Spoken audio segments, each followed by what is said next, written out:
امروز کسی مرهم اسرار کسی نیست. ما تجربه کردیم کسی یار کسی نیست.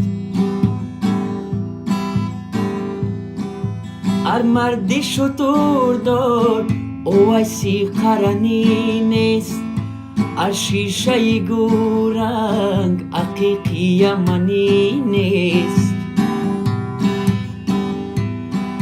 هر سنگ و گله گوهر نایاب نگردد.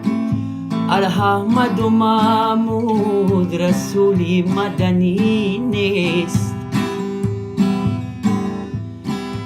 بر مرده دلا پند مده خشم یازار، زیرا که ابو جهل مسلمان شدنی نیست.